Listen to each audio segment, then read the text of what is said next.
Oke, baik. Assalamualaikum warahmatullahi wabarakatuh. Waalaikumsalam. Selamat siang Bapak Ibu yang berbahagia hari ini. Pada pertemuan kali ini kita akan mendengarkan paparan atau diseminasi pemahaman tentang aksi nyata modul 1.4, yaitu tentang budaya positif, yang akan disampaikan oleh Bapak Purwojan Joko sebagai calon guru penggerak angkatan 7 Kota Palangkaraya.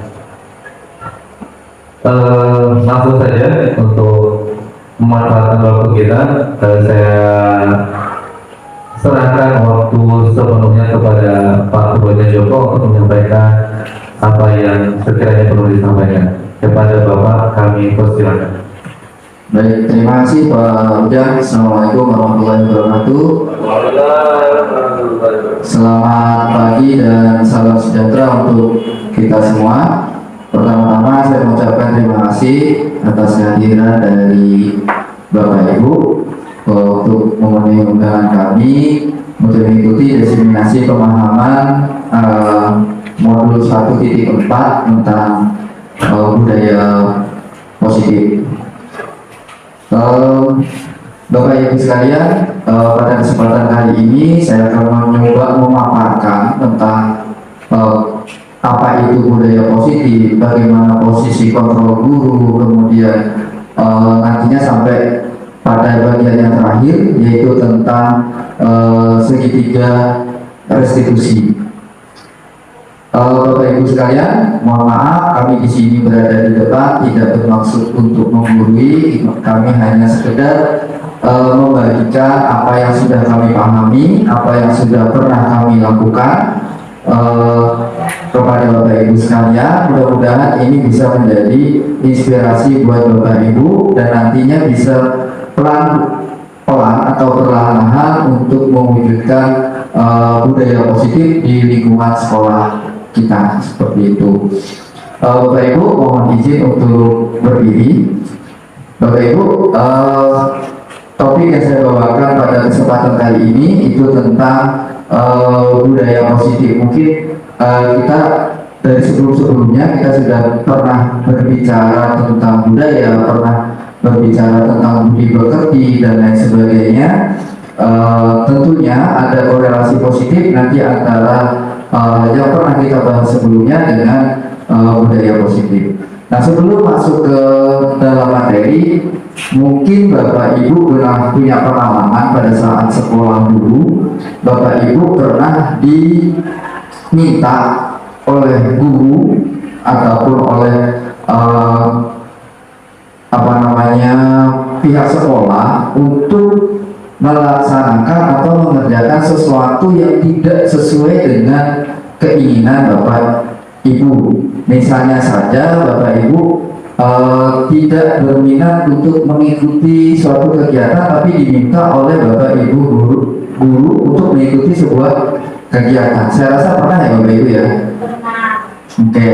Bagaimana perasaan Bapak Ibu saat itu, saat diminta untuk mengikuti sebuah kegiatan yang awalnya memang Bapak Ibu tidak berminat seperti itu? Ada yang ingin menceritakan sedikit? Terpaksa. Silakan, Bu Lia. Oke. Terima kasih atas kesempatan yang diberikan kepada saya.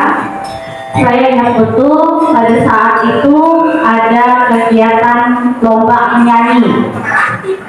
Saya itu tidak senang sebenarnya menyanyi, tetapi dipilih oleh guru seni budaya untuk mengikuti lomba menyanyi dengan alasan suara saya letaknya di alto, dan untuk peserta menyanyi itu diminta ada 5 orang yang menyanyi dengan tingkat suara alto. Saya itu sebenarnya tidak mau, tapi dipaksa. Nah, jadi saya mengikuti kegiatan itu dalam keadaan yang terpaksa. Karena kenapa saya berkatakan terpaksa? Karena itu berkaitan dengan nilai. Terima kasih. Baik, terima kasih Bu Liantini atas berbagi ceritanya. Jadi kalau kita diminta untuk melakukan sesuatu, tadi cerita Bu Liantini suruh menyanyi, tetapi sebenarnya Bu Liantini tidak minat seperti itu. Tidak ada motivasi yang muncul dari dalam diri Bu Liantini sendiri, tapi Bu Liantini mengikuti kegiatan itu karena satu terpaksa, kedua ada kaitannya dengan nilai. Nah tentunya perasaan hatinya tidak enak ya, tidak semacam tidak rela, tidak ringan kita mengerjakannya seperti itu. Nah kita akan lihat nanti hubungannya itu dengan budaya positif seperti apa. Tetapi sebelum sampai ke sana, ada seorang ahli namanya William Glasser dalam teori kontrolnya yang kemudian berkembang dan dinamakan dengan teori choice theory atau teori pilihan, meluruskan beberapa miskonsepsi tentang makna kontrol. Bapak Ibu, kita sebagai guru itu kadang-kadang memiliki pemahaman bahwa kita itu harus mengontrol murid. Kita itu harus memberikan sesuatu sehingga murid itu mengikuti apa yang kita inginkan, seperti itu. Nah, itu akan menimbulkan beberapa ilusi atau beberapa ilusi itu ya, seperti boleh dikatakan sesuatu yang sebenarnya tidak seperti itu, tapi tetap kita lakukan. Ada beberapa ilusi yang akan muncul. Yang pertama itu adalah ilusi bahwa guru itu mengontrol murid. Seperti tadi, bahwa guru itu dapat memaksa murid untuk melakukan sesuatu yang dia inginkan. Jadi kita itu mengontrol perilaku murid. Ayo kalian jam sekian harus masuk. Ayo kalian jam sekian harus pulang. Harus berpakaian seperti ini. Harus melakukan ini. Jadi akan muncul ilusi seperti itu. Nah, di teori kontrol itu menyatakan bahwa semua perilaku itu memiliki tujuan. Bahkan terhadap perilaku yang tidak disukai, seorang anak itu melakukan sesuatu, baik itu positif maupun negatif, itu memiliki tujuan, memiliki dasar, memiliki motivasi tertentu. Sebagai contoh, Bapak Ibu, kita hadir di ruangan ini pasti punya motivasi tertentu. Kita datang ke sekolah itu punya motivasi tertentu. Kemudian siswa datang ke sekolah itu kemungkinan juga, bukan kemungkinan, pasti memiliki motivasi tertentu, terlepas motivasinya itu baik atau tidak. Contoh saja ada yang sering kita sampaikan di anak-anak, kalau luruskan niatnya kalau mau datang ke sekolah, jangan ingin datang ke sekolah hanya untuk ketemu teman, seperti itu. Jadi motivasinya datang ke sekolah ya hanya untuk ketemu teman, setelah ketemu teman ya sudah, seperti itu. Jadi ada sebuah ilusi mengontrol murid. Pada dasarnya guru itu tidak dapat memaksakan murid untuk melakukan atau berbuat sesuatu kalau murid itu tidak ingin melakukannya, seperti itu. Nah, itu adalah ilusi yang pertama. Jadi kita seolah-olah dapat mengontrol murid. Kemudian yang kedua, ilusi bahwa semua penguatan positif itu dapat bermanfaat. Jadi kita memberi penguatan positif baik verbal, baik non verbal, baik berupa ucapan, penghargaan, hadiah dan lain sebagainya, itu akan menimbulkan manfaat bagi siswa. Tetapi nanti selanjutnya kita akan belajar bahwa sebenarnya memberikan penghargaan yang berlebihan kepada anak itu juga akan menghukum, akan menghukum siswa, seperti itu. Jadi ada yang istilahnya itu penghargaan yang menghukum. Dalam jangka waktu tertentu, kemungkinan murid tersebut akan menyadari dan mencoba untuk menolak rujukan kita. Menolak rujukan kita, atau bisa jadi murid tersebut akan tergantung pada pendapat sang guru. Jadi apa namanya, penguatan-penguatan positif yang kita berikan itu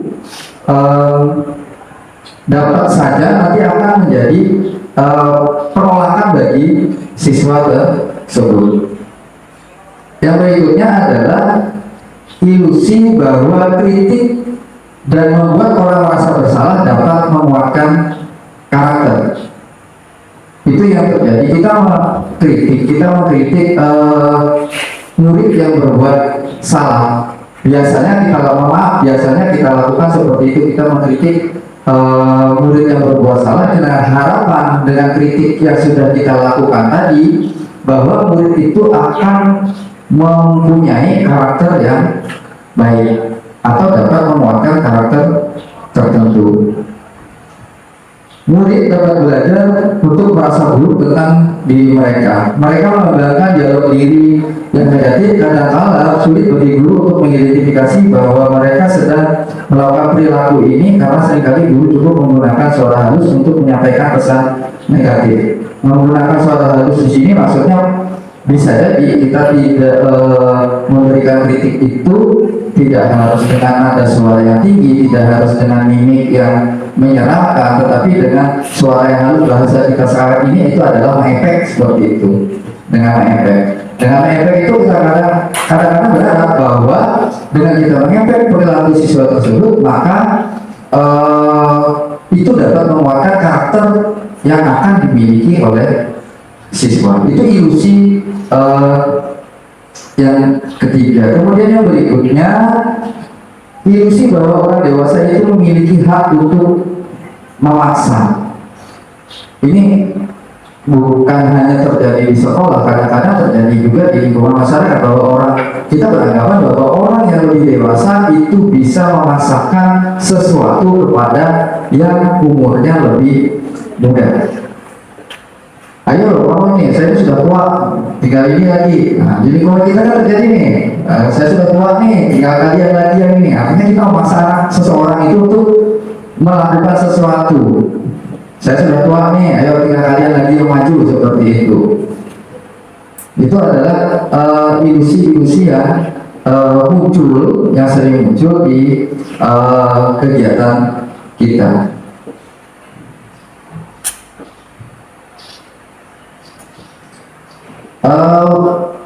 Stephen R. Covey dalam prinsip Center Leadership tahun 91 dalam bukunya itu menyatakan bahwa bila kita ingin membuat kemajuan perlahan, sedikit-sedikit ubahlah sikap atau perilaku Anda.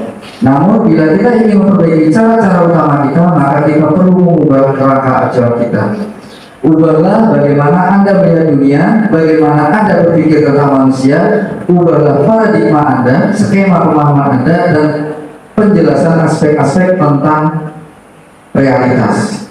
Artinya apa? Kalau kita ingin mengubah sesuatu, maka kita harus memandangnya secara utuh, baik dari sisi kita, baik dari sisi sesuatu yang akan kita ubah tersebut. Tidak harus kita mengubah dengan suatu paksaan, seperti itu.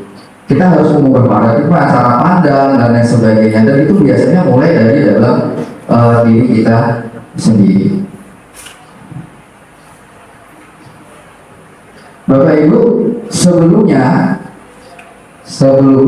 pada pertemuan-pertemuan terdahulu, pada pemahaman tentang Merdeka Belajar, pernah disampaikan bahwa secara tidak langsung pengaruh penjajahan itu masuk ke sistem pendidikan, dan pengaruh zaman kolonial itu masuk ke sistem pendidikan kita. Bukan seperti itu Pak Romo. Iya. Contohnya apa Pak? Contoh dari sistem kolonial yang masuk ke sistem pendidikan kita. Kalau contoh itu menyuruh murid berpikir di depan kelas kalau tidak mengerjakan tugas. Yang kedua, kalau tidak salah juga itu memukul murid. Yang ketiga, masuk ke kelas harus hening. Yang keempat itu kalau tidak salah juga itu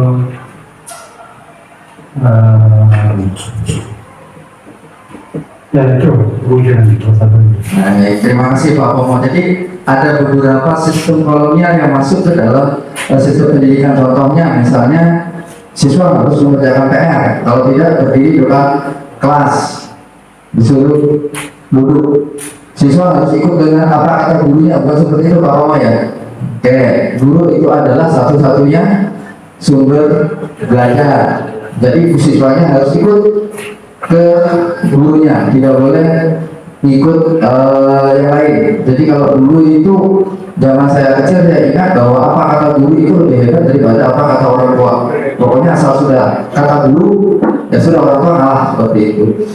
Nah, Bapak Ibu, cara berpikir kita saat ini diharapkan berubah dari cara berpikir yang berupa stimulus respon ke teori kontrol. Bapak Ibu, mungkin saat ini kita memandang bahwa realitas kebutuhan kita itu sama. Realitas kebutuhan kita sebagai guru, realitas kebutuhan murid itu sama, bisa sinkron. Padahal dalam teori kontrol menyatakan bahwa realitas kebutuhan kita itu berbeda, kebutuhan murid itu berbeda. Ini berkaitan dengan pernyataan nomor 2 bahwa semua orang itu melihat hal yang sama. Bahwa semua orang itu melihat hal yang sama. Kita ini menjadikan orang itu di poin ketiga mempunyai pandangan yang sama dengan kita. Kita menjadikan murid itu sesuatu yang kita inginkan, bukan sesuatu yang murid inginkan. Jadi penekanannya seperti itu. Kita memandang murid, kalian harus bisa A, B, C, D, harus memahami A, B, C, D. Padahal seperti tadi yang disampaikan oleh Bu Dian bahwa kadang-kadang murid itu potensinya tidak seperti itu. Kita ingat pemikiran Kehenda Dewantara bahwa di teori konvergensi itu bahwa anak itu sudah memiliki goresan-goresan salah. Kita hanya menebalkan. Jadi kita bukan menambah sebuah coretan baru, tetapi kita menambahkan goresan-goresan samar yang ada pada diri anak tersebut. Dalam teori kontrol, bahwa kita berusaha untuk memahami pandangan orang lain tentang dunia. Artinya apa? Kita berusaha untuk memahami murid kita bahwa ini loh yang dia inginkan, ini loh yang dia butuhkan, seperti itu. Jadi kita tidak memandang semua murid itu sama. Oh, mereka harus bisa A semua. Oh, mereka harus memahami B semua, seperti itu, tidak. Nah, di teori stimulus respon menyatakan bahwa perilaku buruk dapat dilihat dari suatu kesalahan. Jadi apabila anak atau murid atau kita melakukan kesalahan, maka itu disebut sebagai perilaku yang tidak baik atau perilaku yang buruk. Di teori kontrol menyatakan, seperti yang saya sampaikan di awal tadi, bahwa setiap perbuatan, setiap perilaku itu memiliki motivasi tertentu. Itu yang harus kita pahami. Misalkan saja contohnya, apabila ada anak yang disuruh maju tidak mau, atau disuruh mempresentasikan sesuatu, hasil karyanya tidak mau, atau ogah-ogahan. Itu dalam yang kita pahami saat ini bahwa dia malas, seperti itu. Tetapi dalam teori kontrol kita harus memahami dulu kenapa dia tidak mau melakukan itu. Apakah ada sesuatu yang tidak bisa kita penuhi terhadap anak tersebut? Nah, itu yang berikutnya. Kemudian orang lain bisa mengontrol saya. Tadi guru itu harus bisa mengontrol muridnya. Murid di bawah kontrol guru. Tetapi dalam teori kontrol bahwa tidak seperti itu, bahwa hanya kita sendiri yang bisa mengontrol diri kita. Ingat kemarin bahwa di modul PNM, di modul Merdeka Belajar, bahwa kadang-kadang perilaku baik, setiap anak itu sudah memiliki perilaku baik, tapi kadang-kadang tertutupi oleh perilaku yang tidak baik, karena mereka tidak bisa mengontrol dirinya untuk melakukan hal-hal yang baik. Pasangan ada pada saat bujukan gagal.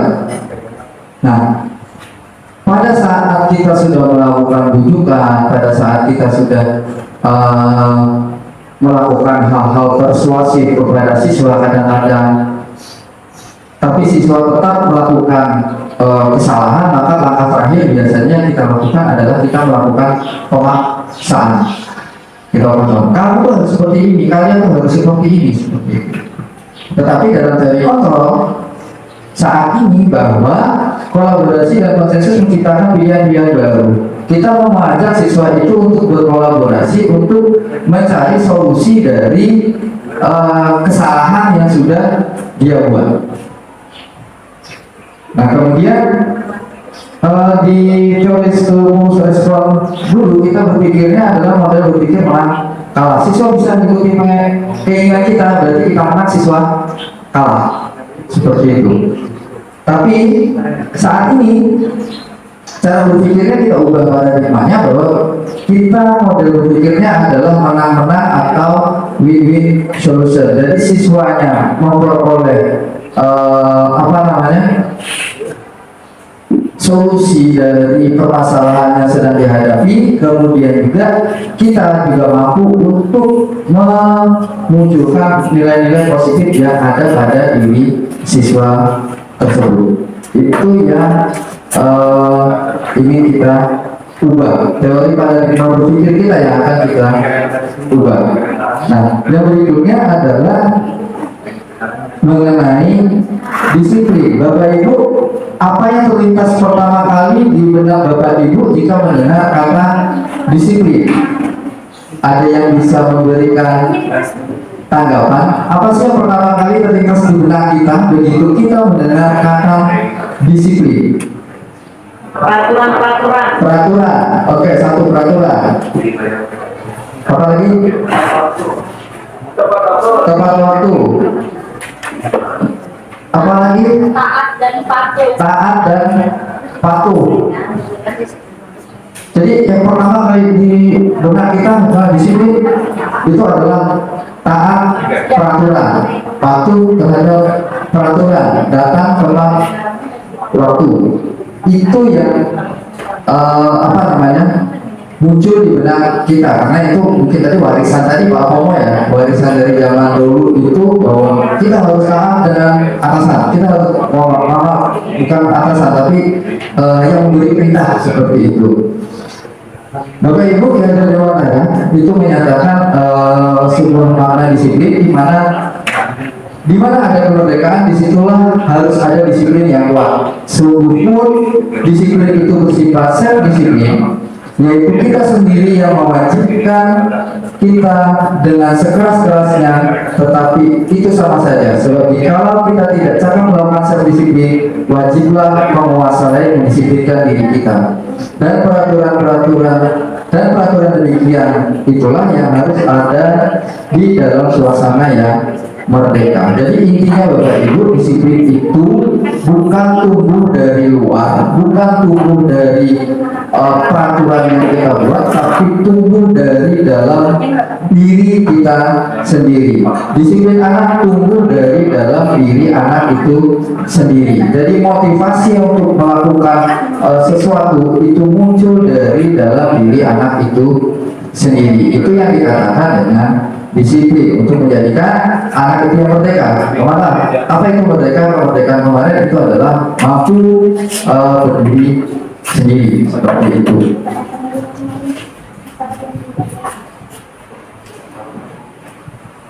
Nah, sebagai pendidik, tujuan kita adalah menciptakan anak-anak yang memiliki disiplin, sehingga mereka bisa berperilaku mengacu pada nilai-nilai kebajikan universal dan memiliki motivasi intrinsik, bukan motivasi ekstrinsik. Jadi Bapak Ibu, salah satu tugas pendidik itu adalah menciptakan anak-anak yang memiliki disiplin diri, sehingga mereka bisa berperilaku yang mengacu pada nilai-nilai kebajikan universal. Kita akan bahas nanti tentang nilai-nilai kebajikan universal itu sendiri, dan penekanan saya adalah memiliki motivasi intrinsik atau motivasi yang berasal dari dalam diri anak itu sendiri, bukan motivasi yang berasal dari luar. Nanti kita akan lihat motivasi intrinsik dan motivasi eksternal itu apa saja, yang seperti apa, seperti itu. Kemudian nilai-nilai kebajikan universal itu seperti apa. Jadi kita harapkan anak-anak itu nanti berperilakunya mengacu pada nilai-nilai kebajikan universal. Nah, yang berikutnya, apa itu nilai-nilai kebajikan universal? Nilai-nilai kebajikan universal itu adalah nilai kebajikan yang disepakati bersama. Artinya ada nilai yang kita sepakati bersama lepas dari suku, bangsa, agama, bahasa maupun latar belakangnya. Jadi itulah yang namanya nilai-nilai kebajikan universal. Kita sering menyampaikan kepada anak bahwa sebenarnya anak itu sudah tahu mana yang baik, mana yang tidak. Jadi pada dasarnya anak itu sudah paham tentang nilai-nilai kebajikan universal. Cuma seperti yang saya sampaikan di awal tadi, kadang-kadang mereka tidak memiliki kekuatan atau kemerdekaan untuk mewujudkan nilai-nilai kebajikan itu. Nilai-nilai kebajikan adalah sifat positif manusia yang merupakan tujuan mulia yang ingin dicapai setiap individu. Jadi kita sebenarnya sudah memiliki tujuan mulia, artinya tujuan yang baik. Tadi Dr. William Glasser dalam teori kontrolnya tahun 84 itu menyatakan bahwa setiap perbuatan itu memiliki satu tujuan, atau setiap perbuatan itu pasti ada motivasi di belakangnya. Nah, dari dosen sendiri menyatakan dengan mengaitkan nilai-nilai kebajikan yang diyakini oleh seorang, maka motivasi intrinsiknya akan terbangun, atau motivasi yang ada dalam dirinya itu akan terbangun, sehingga menggerakkan motivasi diri dalam untuk dapat mencapai tujuan yang mulia, yang diinginkan. Artinya apabila motivasi internal itu sudah muncul pada diri kita sendiri maupun pada diri anak, maka kita dapat menggerakkan raga kita untuk mencapai tujuan yang akan kita inginkan. Jadi penekanannya dalam teori kontrol itu adalah pasti ada motivasi di balik sebuah perbuatan, pasti ada pendorongnya, pasti ada alasannya di balik sebuah perbuatan. Itu kunci utama dalam teori kontrol, atau kata kunci dalam teori kontrol. Jadi kita sekarang berupaya untuk berubah mindset kita dari teori stimulus respon tadi, bahwa kita mampu mengontrol murid, kemudian kita memandang bahwa orang itu sama dan lain sebagainya. Kita secara pelan-pelan kita harus ubah mindset kita, pemikiran kita, paradigma kita, bahwa manusia itu, kita pandang manusia itu dalam kondisi yang berbeda. Artinya tidak mengontrol manusia, tapi kita wujudkan atau kita munculkan motivasi intrinsiknya, atau motivasi yang muncul dari dalam diri siswa itu sendiri. Bapak Ibu, nilai kebajikan tadi atau nilai yang sudah disepakati secara bersama lepas dari suku, bangsa, agama, bahasa maupun latar belakang tadi di sekolah kita itu sudah di sekolah, baik sekolah kita maupun yang lainnya, itu terwujud dalam kegiatan atau dalam profil pelajar Pancasila. Dalam profil pelajar Pancasila tadi ada beberapa dimensi, contohnya adalah beriman dan bertakwa kepada Tuhan Yang Maha Esa, kemudian apa lagi? Dan bertakwa mulia, kemudian berkebinekaan global, mandiri, bernalar kritis, dan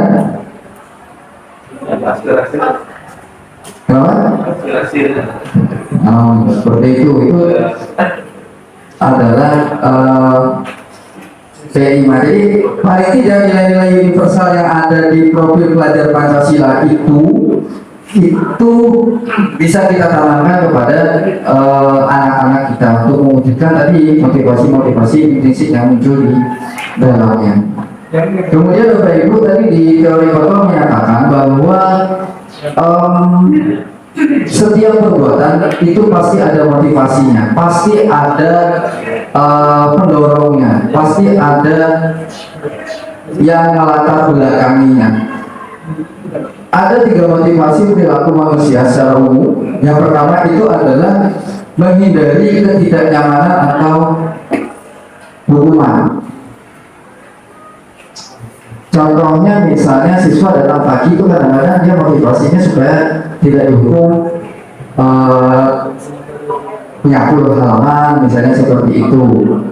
Tapi ada juga yang datang pagi memang pengennya datang pagi seperti itu. Makanya satu perilaku itu terkadang-kadang beda-beda motivasinya, pada perilakunya adalah sama. Jadi yang pertama contohnya tadi adalah menghindari ketidaknyamanan hukuman.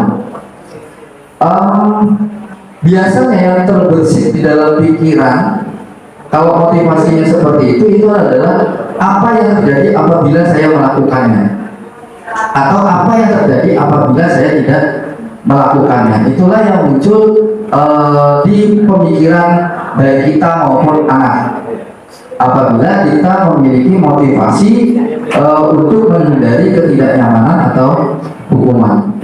Kemudian tujuannya adalah untuk menghindari permasalahan yang mungkin akan muncul, untuk menghindari permasalahan itu timbul. Contoh misalnya kalau motivasi kita itu masuk kelas itu untuk menghindari hukuman, maka tujuan kita adalah menghindari supaya kita tidak masuk catatan, tidak masuk ke dalam kelas seperti itu.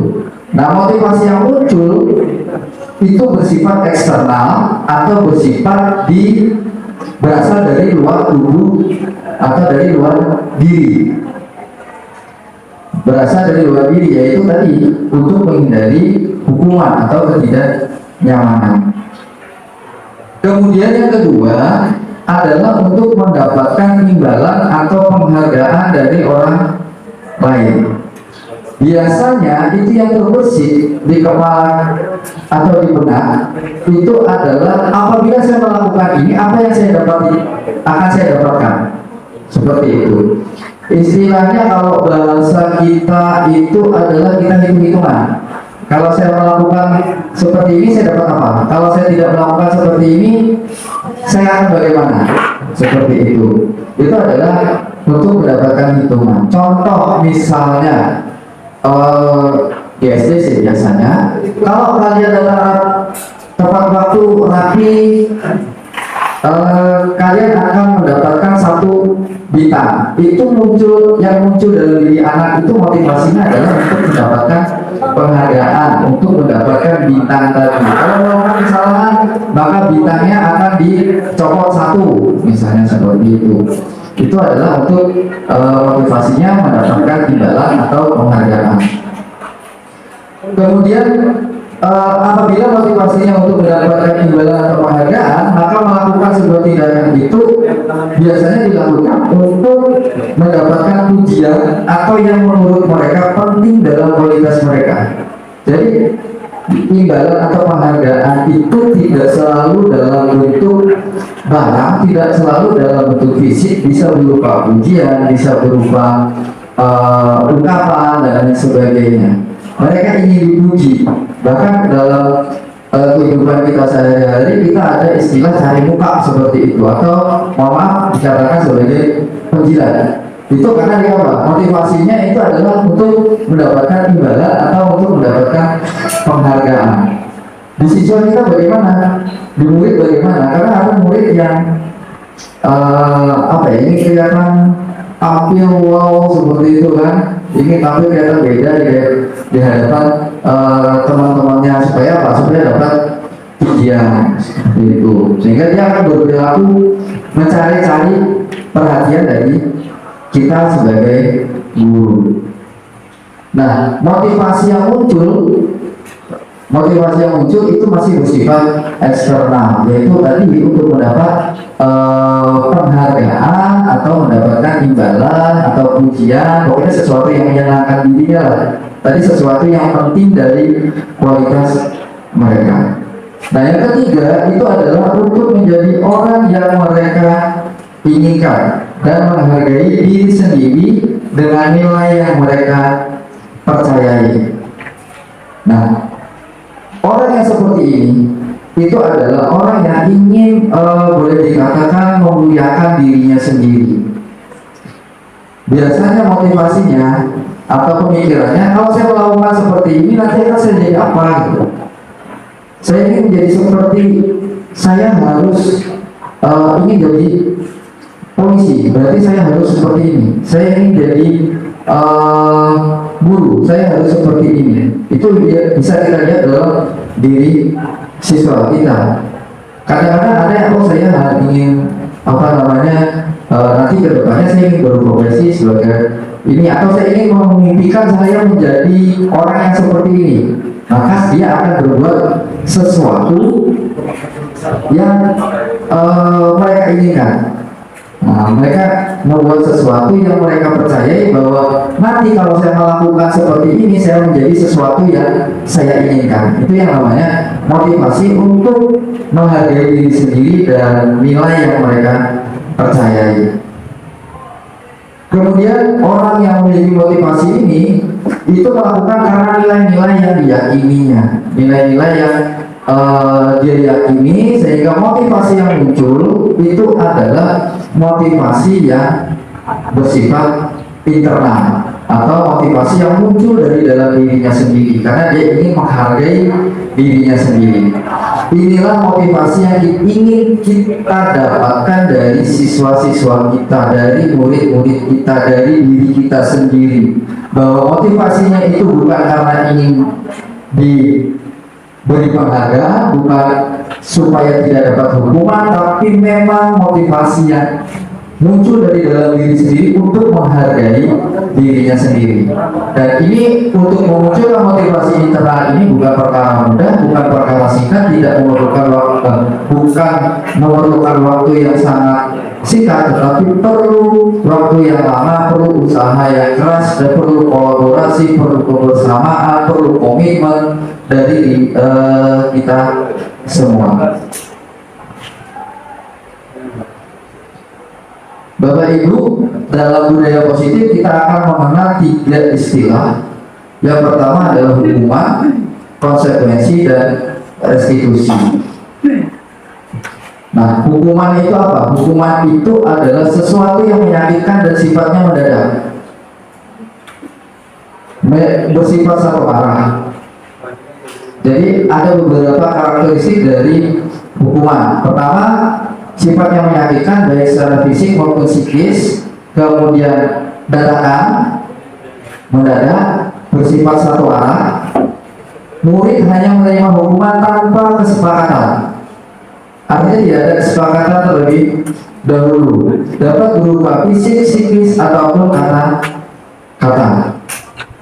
Biasanya ciri khas dari hukuman itu adalah sifatnya dadakan. Contoh, kalau kita melakukan, ada siswa terlambat, lalu kita suruh untuk menyapu halaman, itu kira-kira hukuman atau bukan?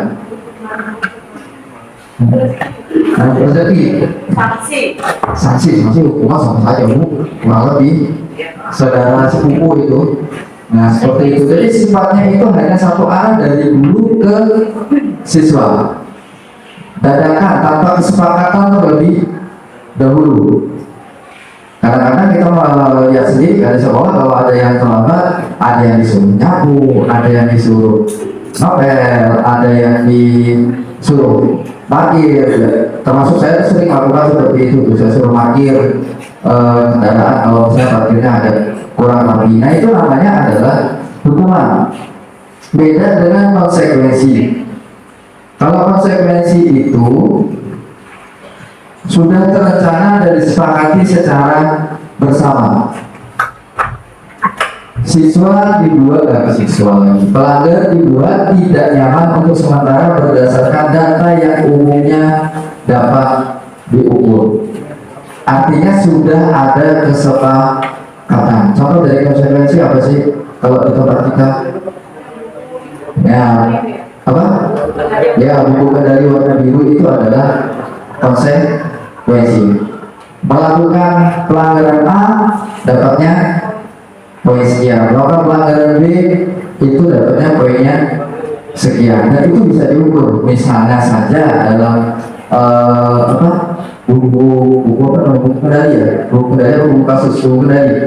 kendali itu melakukan pelanggaran apa itu bisa dilihat, bisa diukur jelas pelanggarannya, kemudian sanksi yang didapatkan juga jelas. Jadi yang namanya konsekuensi itu selalu ada acuannya, beda dengan hukuman tadi. Kalau hukuman tadi tidak ada acuannya karena sifatnya tadi adalah mendadak, jadi pelanggar dibuat tidak nyaman untuk sementara saja pada saat dia mungkin mendapatkan apa ya istilahnya, akibat dari pelanggarannya seperti itu. Kemudian yang ketiga itu adalah restitusi.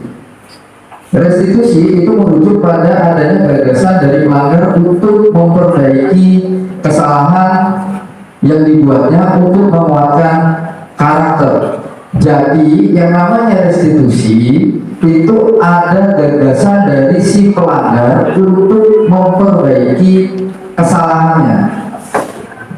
Jadi kalau hukuman itu sifatnya mendadak, kalau konsekuensi itu sifatnya sudah ada kesepakatan. Dalam hal ini bisa kita katakan ada peraturan atau tata tertib atau apalah seperti itu, panduannya seperti itu. Kalau restitusi, seseorang yang melakukan pelanggaran itu diberi kesempatan untuk menyampaikan solusi atau menyampaikan perbaikan dari kesalahan yang dilakukan oleh dirinya, seperti itu. Diberi kesempatan, ada kesempatan. Kalau peraturan kan tidak ada kesempatan lagi pelanggarannya apa? Kalau konsekuensi tidak ada kesempatan dari si pelanggar tadi melakukan pelanggaran A, akibatnya adalah 1, misalnya melakukan pelanggaran B, akibatnya adalah 2, seperti itu. Perbedaannya dengan restitusi itu kita memberikan kesempatan kepada si pelanggar untuk memperbaiki kesalahannya, dan juga nanti ujung-ujungnya yang diharapkan itu adalah untuk menguatkan karakter dari si pelanggar tersebut. Nah, itu perbedaan antara hukuman, konsekuensi, dan restitusi. Nanti diharapkan kita bergeser. Saat ini mungkin kita lebih banyak menerapkan pada konsekuensi dengan adanya buku kendali tadi. Tapi diharapkan pelan-pelan, tadi saya katakan bahwa untuk menciptakan budaya positif itu tidak memerlukan waktu yang singkat, memerlukan waktu yang bertahap, pelan, kerjasama, kolaborasi. Pelan-pelan kita bergeser dari melakukan konsekuensi kepada restitusi. Bapak Ibu, sebenarnya Bapak Ibu itu kadang-kadang sudah melakukan restitusi loh, sudah melakukan restitusi, tapi kadang-kadang belum atau tidak terencana, atau tidak tahu, bahkan tidak tahu bahwa Bapak Ibu itu sebenarnya sudah melakukan restitusi seperti itu.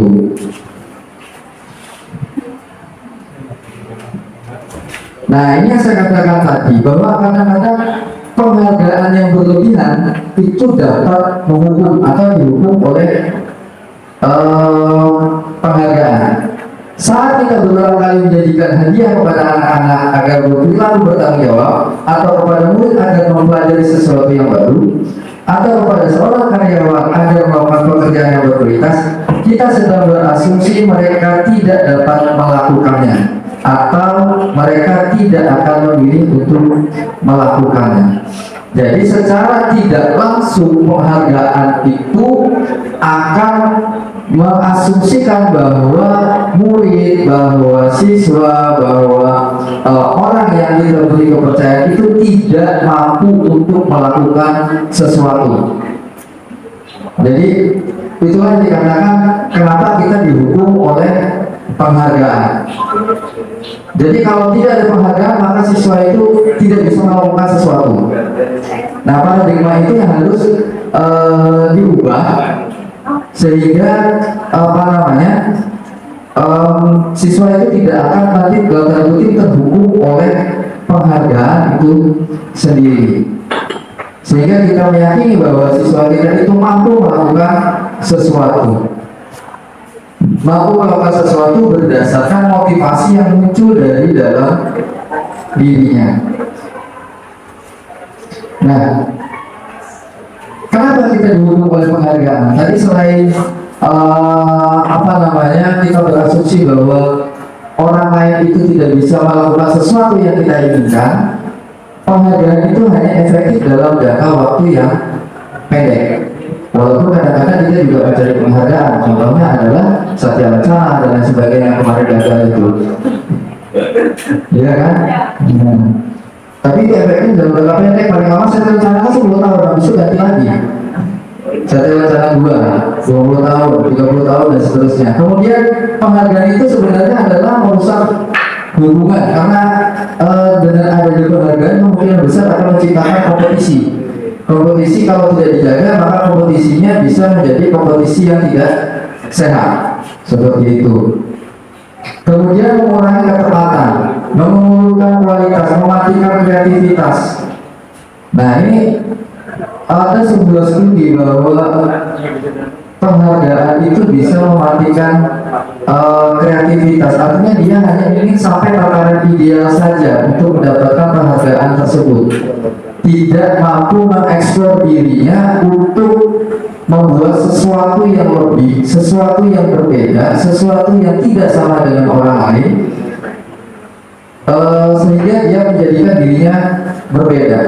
Contoh misalnya, kalau kita hanya mengejar penghargaan, kita melakukan sesuatu, pasti kita sampai stop pada tahap situ saja. Nah, kita sampai satu titik saja. Kita tidak ingin lebih dari titik tersebut, atau kita melakukan hanya dengan metode-metode tertentu saja. Kita tidak berupaya untuk mencari metode-metode yang lain. Begitupun dengan murid. Kalau murid tujuannya adalah untuk mendapatkan penghargaan, maka mereka akan istilahnya berjalan pada pakomnya sendiri, akan mematikan kreativitas, akan mematikan menurunkan kualitas, karena kreativitasnya sudah tidak ada.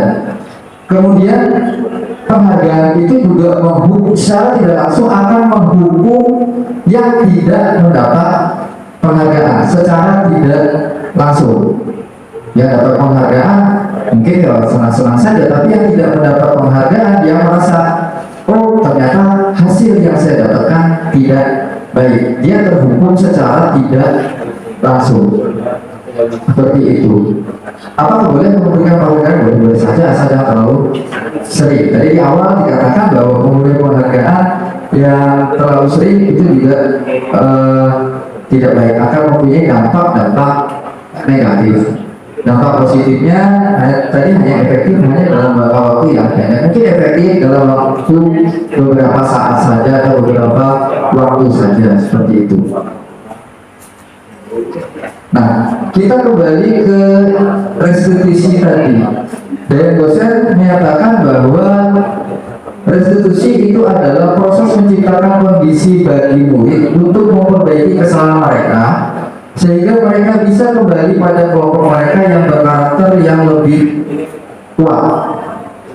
Jadi restitusi itu adalah salah satu yang ditawarkan oleh daya dosen untuk menciptakan disiplin positif, di mana dalam kondisi di sekolah bahwa restitusi itu adalah menciptakan kondisi bagi murid untuk memperbaiki kesalahan mereka. Jadi resolusi atau solusinya itu bukan sesuatu yang muncul tiba-tiba, tapi sudah disepakati dan muncul dari dalam diri anak itu sendiri, sehingga mereka bisa kembali kepada kelompok mereka dengan karakter yang lebih kuat.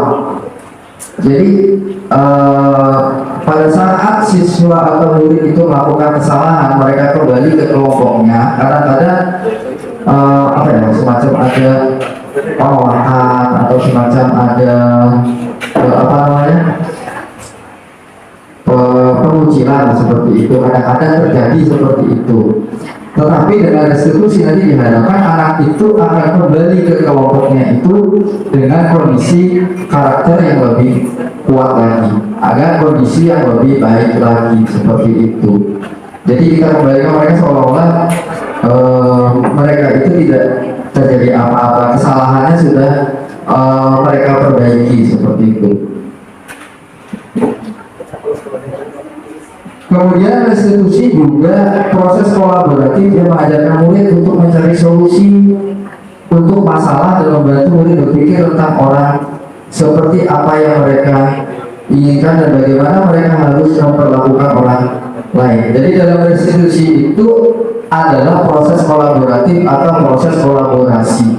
Siapa yang berkolaborasi dalam lingkungan sekolah? Ya, kalau di dalam lingkungan sekolah yang berkolaborasi itu adalah siswa dan gurunya untuk mencari solusi, mencari penyelesaian dari masalah yang sedang dihadapi oleh murid dan berpikir seperti apa yang mereka inginkan. Tadi salah satu cara untuk mewujudkan motivasi internal itu adalah membayangkan mereka itu kedepannya ingin menjadi apa, seperti itu. Jadi restitusi itu salah satunya adalah proses kolaboratif, proses bersama-sama yang dilakukan oleh guru dan murid untuk mencari solusi terhadap permasalahan yang sedang mereka hadapi.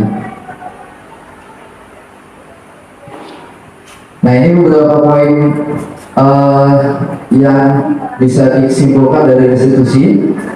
Tadi restitusi itu membantu murid untuk lebih memiliki tujuan, disiplin dan disiplin positif, dan memulihkan dirinya setelah membuat salah.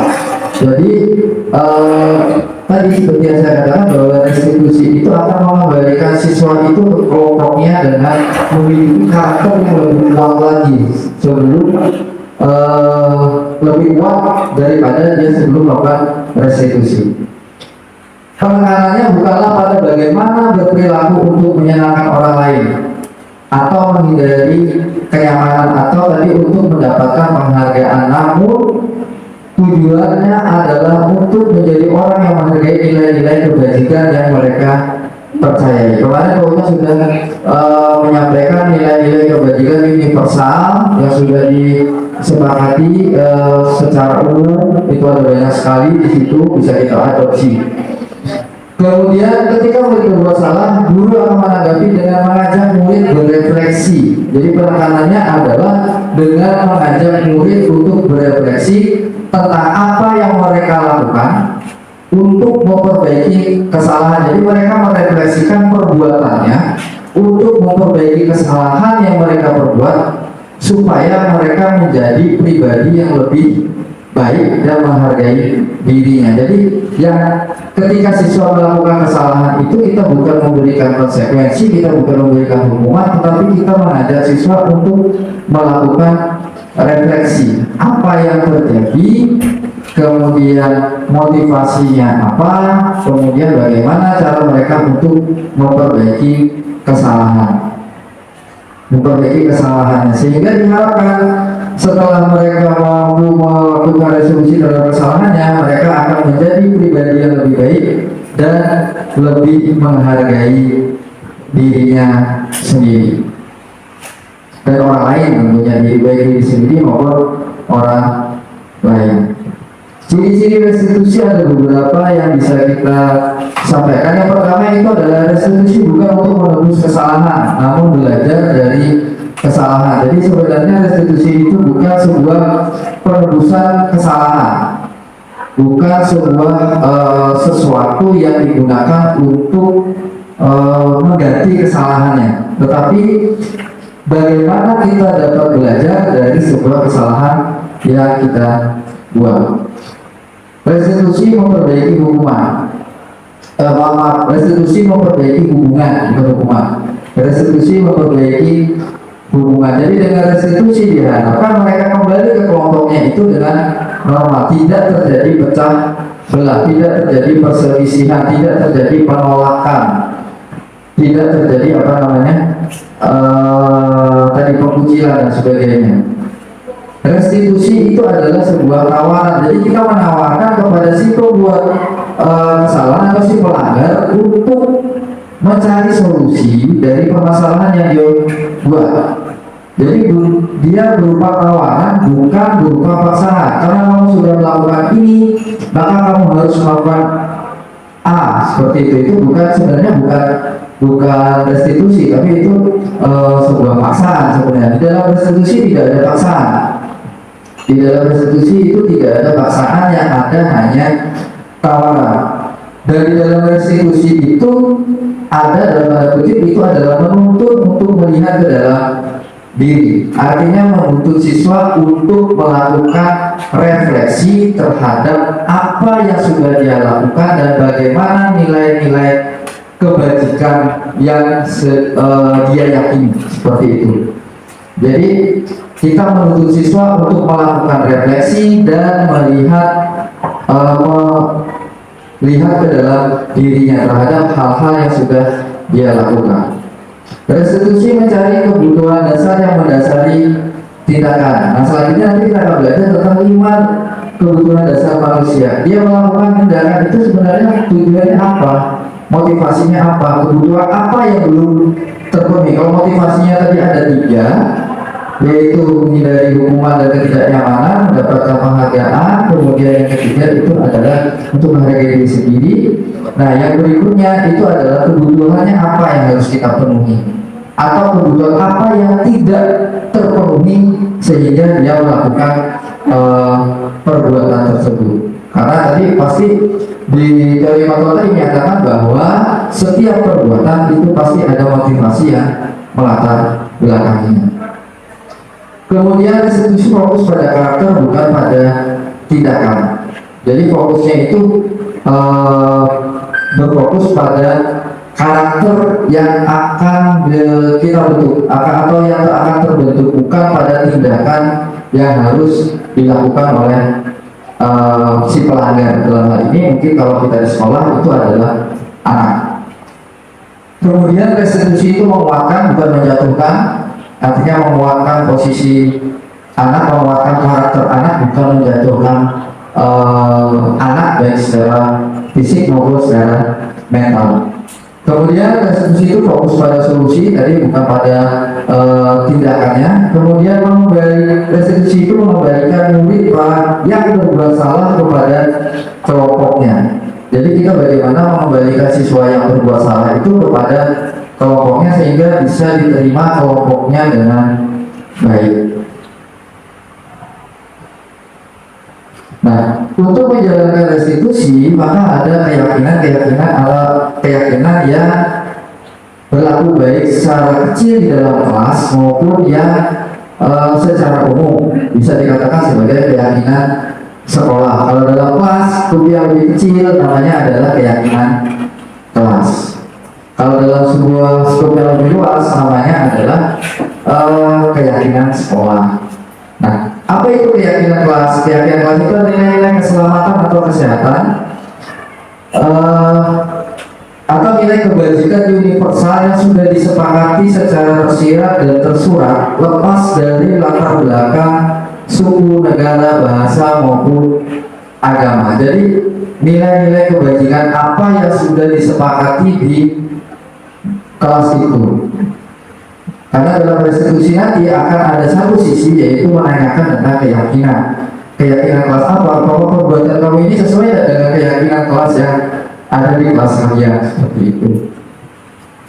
Seseorang akan lebih tergerak dan bersemangat menjalankan keyakinannya daripada hanya sekedar mengikuti serangkaian peraturan tertulis tanpa makna. Artinya seseorang itu akan lebih bersemangat apabila dia memiliki motivasi internal dari dalam dirinya. Kita akan lebih bersemangat apabila kita memiliki dorongan dari dalam diri kita sendiri. Contohnya misalnya Bapak Ibu melakukan PDKT kemarin dengan orang yang Bapak Ibu sukai, itu kan lebih semangat dibandingkan dengan Bapak Ibu dijodohkan oleh orang lain, seperti itu. Kemudian dengan demikian murid kita perlu mendengarkan, memahami sesungguhnya tentang peraturan-peraturan yang diberikan, nilai-nilai kebajikan di balik peraturan tersebut dan tujuannya apa. Kemudian dari keyakinan kelas itu diharapkan tidak sekedar takut sehingga hanya sekedar mengikuti rangkaian peraturan, tetapi juga memahami tujuan mulianya. Bapak Ibu, di keyakinan kelas itu tidak hanya sekedar disusun, tapi diimplementasikan dan bisa direview ulang dalam jangka waktu tertentu yang disepakati. Atau kalau memang ada yang kurang bisa ditambahkan, ada yang kurang tepat bisa diganti. Dan itu juga perlu didalami bersama-sama antara guru dan murid. Keyakinan kelas itu disusun bersama-sama. Jadi apa ya, mungkin di kelas A, kelas B, kelas C itu bisa punya keyakinan kelas yang berbeda-beda seperti itu. Karena itu disepakati merupakan hasil kesepakatan dari murid yang ada di kelas tersebut. Dan keyakinan kelas itu sifatnya adalah universal, bukan bersifat peraturan. Nah, tahapan dalam menciptakan program kebajikan. Nah, ini tadi Bapak Ibu, ini adalah daftar kebajikan yang sudah disusun di tadi program kebajikan universal yang ada di sekolah. Itu kan terlihat pada profil pelajar Pancasila, yaitu beriman, bertakwa kepada Tuhan Yang Maha Esa dan berhak mulia, mandiri, bernama kritis, berkebinekaan tunggal, dan berkebinekaan global, gotong royong, dan kreatif. Itu adalah yang sekarang sedang kita gaung-gaungkan tentang kebajikan universal yang ada di sekolah. Kalau kita ingin mengadopsi dari IBO Primary Years Program, itu ada rasa hormat, integritas, mandiri, menghargai, antusias, empati. Nah, dari daftar-daftar kebajikan ini bisa kita turunkan lagi menjadi sub-sub yang lebih kecil. Misalnya yang dikatakan sebagai rasa hormat itu apa? Rasa hormat itu bisa kita turunkan, misalnya bertegur sapa bila bertemu, kemudian juga berkata yang baik, kemudian juga bisa tidak mengolok-olok dan lain sebagainya. Bisa kita turunkan lagi indikator-indikatornya. Ini masih program data kebajikan yang sudah disusun kali ini dari 9 pilar karakter atau Indonesian Heritage Foundation. Kalau tidak salah awal PPK itu muncul 9 pendidikan karakter itu: cinta kepada Tuhan dan Tuhannya, mandiri dan tanggung jawab, kejujuran, hormat dan santun, dermawan, suka menolong, gotong royong, dan seterusnya. Ini nanti bisa Bapak Ibu lihat, saya bagikan filenya. Nah, ini juga dari petunjuk seumur hidup dan keterampilan hidup itu ada kebajikannya, misalnya dapat dipercaya, lurus hati, pendengar yang aktif, tidak merendahkan orang lain, memberikan hal yang terbaik dari diri, kemudian penalaran, bekerjasama, dan seterusnya. Ini bisa kita gunakan untuk penyusunan keyakinan kelas. Kemudian dari value moral intelligence itu ada empati, suara hati, mengenal diri, rasa hormat, dan seterusnya. Ini dari virtual project atau proyek nilai-nilai kebajikan. Itu ada nilai kebajikan universal, contohnya adalah peduli, keterus-terangan, kebersihan, komitmen, belas kasih, percaya diri, bertujuan. Nah, kemudian setelah kita menyampaikan nilai-nilai kebajikan universal, yang kedua itu adalah menentukan nilai kebajikan yang dijadikan perhatian utama di sekolah dalam bentuk curah pendapat di dalam kelompok. Kemudian menyempurnakan beberapa nilai kebajikan utama, kemudian dibahas lagi. Jadi kita daftar dulu curah pendapat itu, pendapat dari siswa kita kumpulkan, kita pilah-pilah, bukan kita pilah-pilah ya, sesuatu yang kita anggap sama itu bisa kita jadikan satu. Kita ambil bahasa umumnya apa, dan bahasanya itu adalah bahasa positif seperti itu. Kemudian langkah berikutnya itu adalah membuat poster atau dimuat di media sosial, baik itu di sekolah maupun di kelas. Nah, proses pembentukan keyakinan kelas sendiri ada beberapa hal yang harus kita perhatikan, bahwa keyakinan kelas itu bersifat lebih abstrak daripada peraturan yang lebih rinci dan konkret. Jadi kalau peraturan itu dia lebih rinci, kalau keyakinan itu dia sifatnya lebih umum, lebih abstrak seperti itu. Keyakinan kelas berupa pernyataan-pernyataan universal. Tadi ada sudah saya sampaikan beberapa pernyataan universal.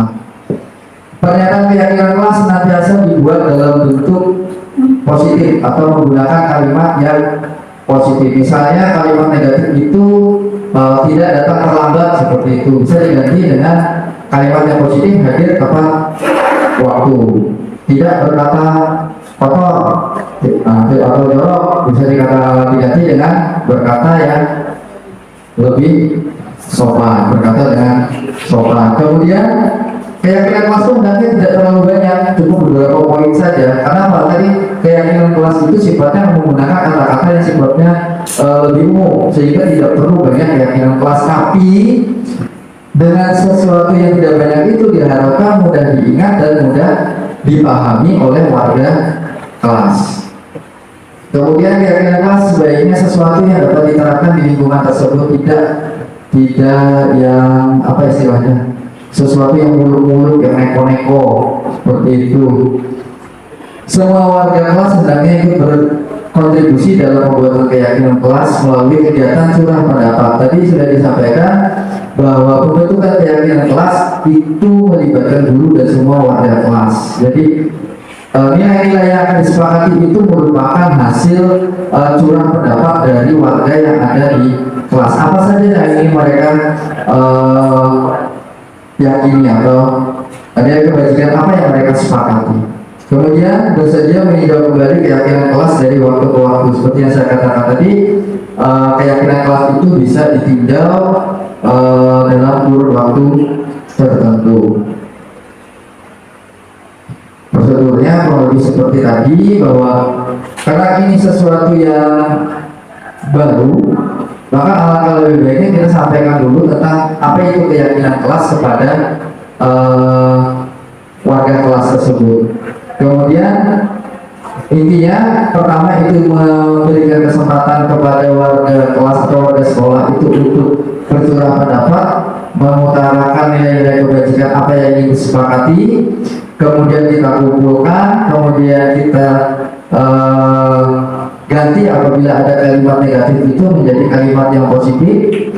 Kemudian kita sepakati mana saja nilai-nilai kebajikan yang akan kita gunakan atau kita sepakati, kemudian ditinjau ulang. Setelah itu setelah dibuat, maka semua warga kelas dipersilakan untuk meninjau ulang dan menyetujuinya dengan menandatangani keyakinan sekolah atau keyakinan kelas yang dibuat oleh secara bersama-sama tersebut.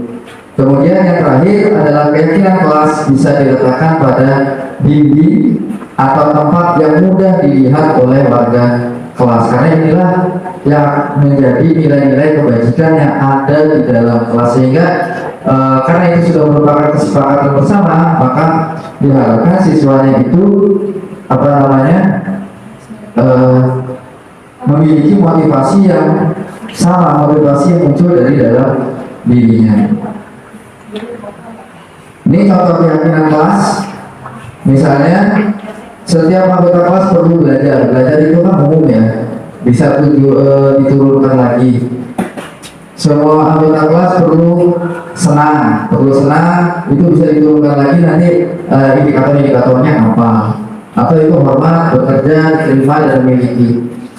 Nah, agar semua warga kelas dapat memahami setiap pernyataan yang telah tercantum dalam keyakinan kelas, maka selama seminggu di awal tahun ajaran dapat didedikasikan untuk kegiatan pendalaman keyakinan kelas yang sudah dibuat dengan berbagai macam kegiatan. Ada beberapa kegiatan yang bisa kita gunakan untuk mendalami keyakinan kelas yang sudah kita buat.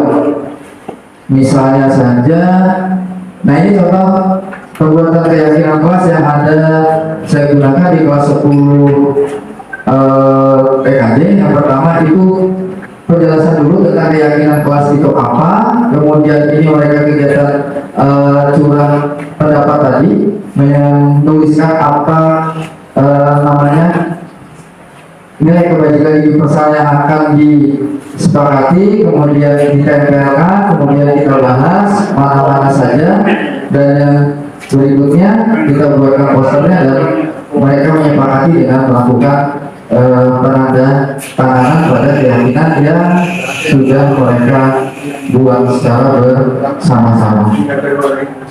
Nah, kegiatan pendalaman tadi yang bisa dilakukan 10 minggu ini agar semua warga kelas ini melakukan kegiatan pendalaman itu bisa dilakukan dengan berbagai kegiatan. Contohnya adalah menggunakan kegiatan tampak seperti dan tidak tampak seperti, misalnya format itu yang contohnya format itu tampak seperti atau yang bisa terlihat itu misalnya adalah datang tepat waktu, kemudian tidak tampak seperti sering hadir terlambat. Kemudian yang namanya hormat itu bisa tampak sebagai menyapa teman atau guru setiap hari.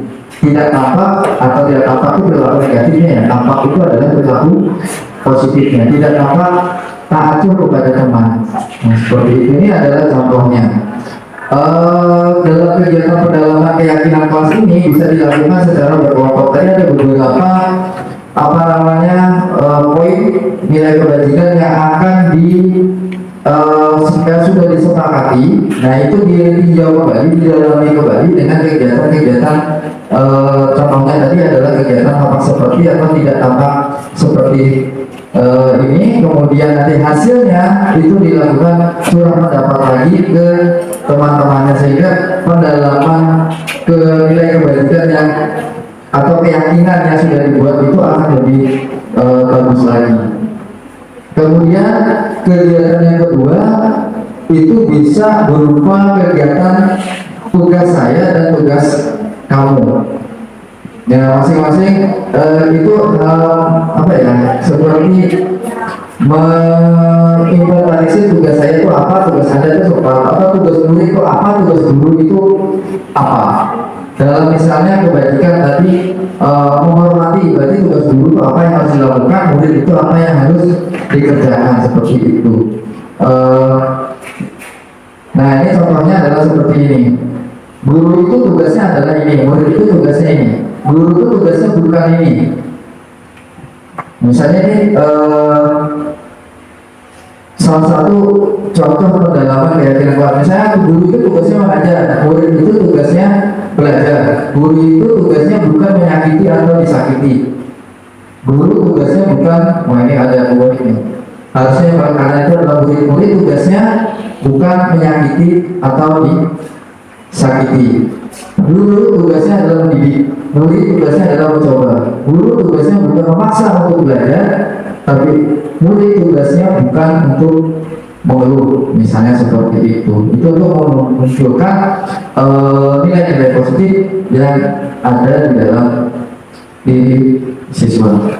Nah, Bapak Ibu, tadi disampaikan di bagian awal bahwa setiap tindakan itu memiliki motivasi tertentu, ada 3 motivasi. Tapi setiap tindakan juga bisa muncul akibat ada 5 kebutuhan dasar yang tidak terpenuhi. Dalam teori kontrol seperti itu, bahwa murid itu melakukan sesuatu, melakukan perbuatan itu ada sesuatu kebutuhan yang ingin dia penuhi, yang sudah terpenuhi atau belum terpenuhi. Yang pertama adalah 5 kebutuhan dasar itu adalah bertahan hidup, kemudian kasih sayang, kebebasan, kesenangan, dan penguasaan. Seperti itu dalam yang perlu kita perhatikan, satu perilaku itu kadang-kadang punya beberapa motivasi. Kemudian yang kedua adalah ada beberapa kebutuhan yang belum terpenuhi. Misalnya si A melakukan, si A, si B, si C itu melakukan perbuatan yang sama, tapi belum tentu kebutuhannya itu yang belum terpenuhi itu adalah sama, seperti itu. Contoh misalnya muridnya di dalam kelas tadi begitu disuruh maju, dia tidak mau maju. Kenapa? Atau disuruh mengerjakan tugas, dia tidak mau mengerjakan tugas. Karena apa? Karena tugasnya kita menuntut dalam bentuk seperti ini, sedangkan dia menginginkan tugasnya itu dalam bentuk yang lain, misal seperti itu. Kita memaksakan murid untuk membuat tugasnya dalam bentuk presentasi di karton, tapi muridnya menginginkan dia di menggunakan platform tertentu. Nah itu artinya ada kebebasan yang tidak terpenuhi di dalam diri siswa. Atau ada juga dia lebih senang kalau menggunakan langsung ngomong maju di depan kelas, tidak usah bikin presentasi tapi langsung bicara saja di depan kelas. Nah, itu ada juga kesenangan yang tidak terpenuhi. Jadi satu tindakan itu kadang-kadang dilakukan oleh beberapa orang, itu ada beberapa kebutuhan yang tidak terpenuhi.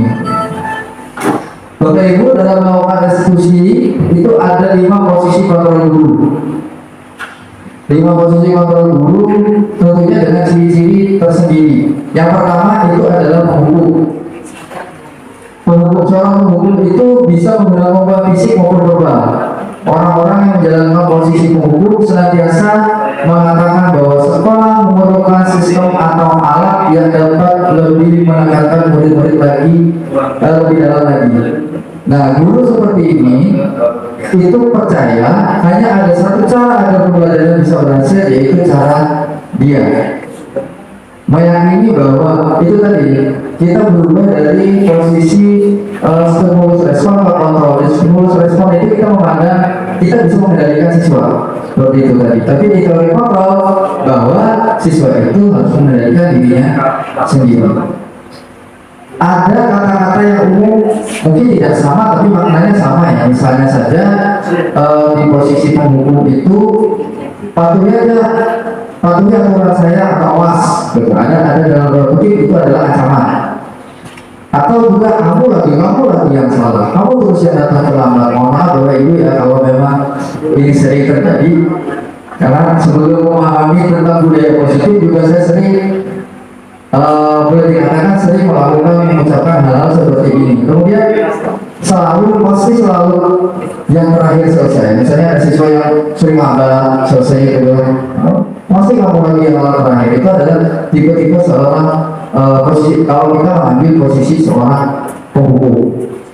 Nah, biasanya seorang penghukum itu menggunakan kata-kata yang nadanya agak tinggi, agak keras. Itu adalah mengambil posisi diri sebagai penghukum. Dan dalam restitusi diharapkan posisi penghukum ini tidak kita ambil seperti itu. Kemudian yang kedua itu adalah membuat rasa bersalah. Nah ini orangnya kalau kita mengambil posisi sebagai pembuat rasa bersalah itu bahasanya tidak keras tapi tajam. Nah, guru akan bersuara lebih lembut. Kedua, rasa bersalah akan menggunakan keheningan yang membuat orang lain merasa tidak nyaman, bersalah atau rendah diri. Di posisi ini, murid akan memiliki penilaian diri yang buruk tentang diri mereka. Murid merasa tidak berharga dan telah mengecewakan orang-orang yang disayanginya. Nah ini bahasa muda kita ini apa ya, pengefek tadi ya, membuat rasa bersalah itu. Dia bahasanya tidak keras tapi kena seperti itu. Secara tidak langsung dia tidak menyalahkan tapi membuat siswa itu merasa bersalah. Bahasanya tidak tinggi, suaranya lebih halus, lebih datar seperti itu dibanding dengan penghukum tadi. Misalnya, bapaknya kecewa sekali sama kamu nih. Atau berapa kali saya ngasih tahu kamu lagi ya, seperti itu. Itu adalah membuat rasa bersalah. Kemudian residu 5 posisi kontrol yang ketiga itu adalah teman. Nah, posisi ini guru tidak akan menyakiti murid. Tadi kalau penghukum dan pembuat rasa bersalah itu menyakiti murid baik secara fisik maupun psikis. Tetapi kalau teman dia tidak akan menyakiti murid. Artinya kita berkawan dengan siswa. Nah, siswa atau murid itu akan bertindak untuk menyenangkan temannya. Tapi mohon maaf Bapak Ibu, hal ini mungkin tidak akan baik karena akan berpengaruh kepada siswa. Misalnya pada saat siswa itu sudah lulus, misalnya kita siswa kita di SMP ada guru yang memposisikan dirinya sebagai teman, jadi dia akan dengan gurunya. Dia merasa nyaman dengan gurunya tersebut. Begitu dia sudah lulus SMP, masuk ke SMA, sudah tidak ada pelindungnya lagi. Di situ bisa muncul perilaku negatif karena merasa sudah tidak ada yang melindunginya lagi. Dan yang kedua, pada saat kita mengambil posisi teman, kemudian kita memberikan tindakan ke siswa, itu akan menyakiti siswa, akan menyakiti murid. Karena murid merasa orang yang selama ini melindungi dirinya itu bisa berbuat yang sama dengan orang lain. Seperti itu akan mengecewakan murid tersebut. Terus kalinya bahwa sama aja dari guru lain bisa juga aku gitu kan. Pada saat itu ada muncul rasa kecewa di dalam diri murid. Apakah posisi kontrol guru sebagai teman ini bisa digunakan kita ambil dalam melaksanakan eksekusi? Jawabannya bisa saja. Tapi jangan terlalu intens seperti itu. Kalau menurut saya. Kemudian pemantau. Nah, guru pemantau ini saat inilah yang paling sering saya lakukan. Saya jujur saja. Paling sering saya lakukan. Guru pemantau itu tipenya seperti apa sih? Guru pemantau itu selalu berpatokan pada peraturan atau konsekuensi. Istilahnya namanya pemantau ya, selalu ada dasar. Dasarnya apa? Seperti yang disebutkan oleh Wisya tadi, dasarnya adalah buku kendali. Itu adalah posisi pemantau, pegang catatan, mengandalkan perhitungan data dan lain sebagainya. Nah, posisi pemantau ini berasal dari teorinya stimulus respon yang menunjukkan bahwa tanggung jawab guru dalam memantau murid. Teori bagian awal tadi dalam teori stimulus respon itu menyatakan bahwa guru itu dapat mengontrol murid, atau orang yang lebih tua dapat mengontrol orang yang lebih muda. Nah, ini sering nih, apalagi kalau yang apel pagi, ada yang lama. Ayo aturannya apa?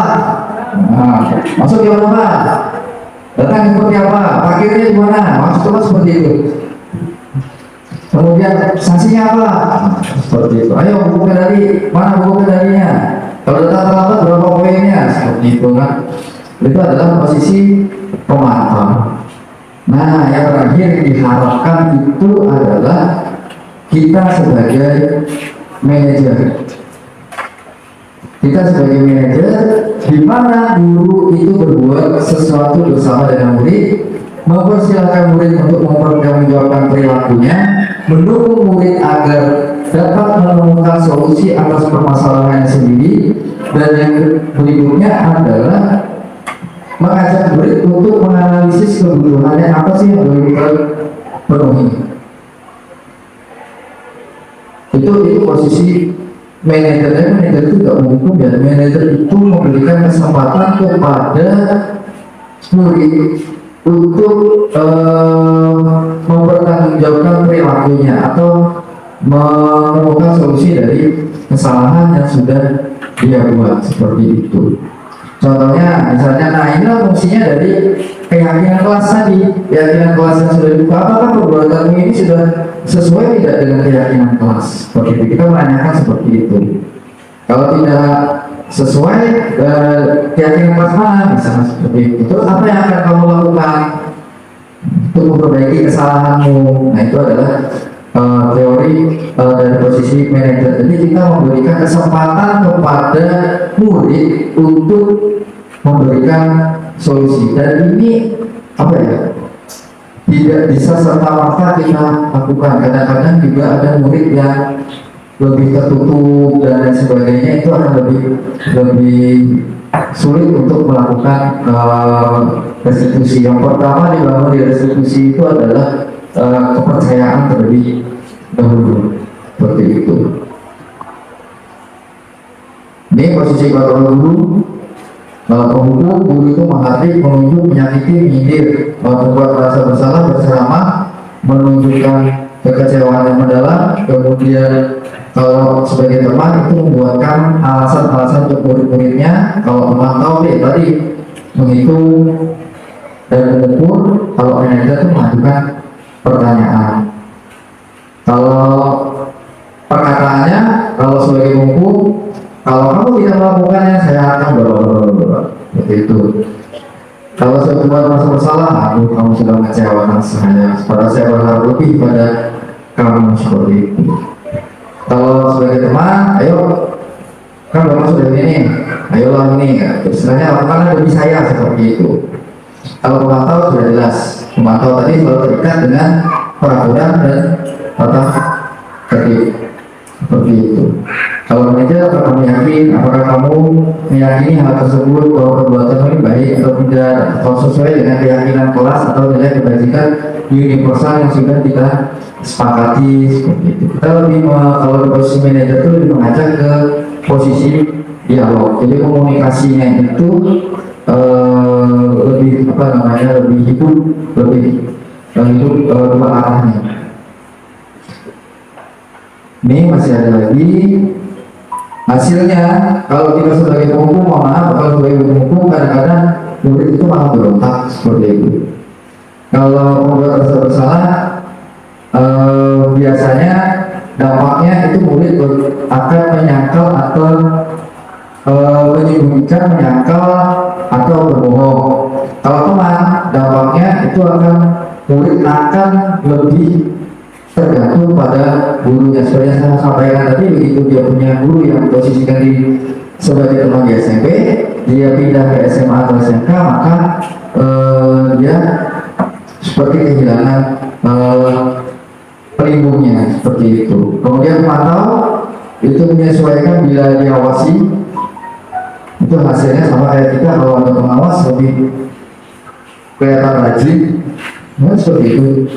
Itu karena bahkan pengawas itu sebagai pemantau.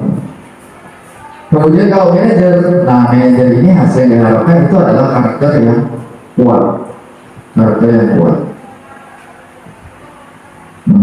Berikutnya Bapak Ibu, nah ini posisi kontrol ini saya kecewa sekali dengan kamu. Ini posisi kontrol apa Bapak Ibu? Kalau ada guru menyatakan ini, saya kecewa sekali sama kamu. Teman, kamu tidak pernah benar melakukannya.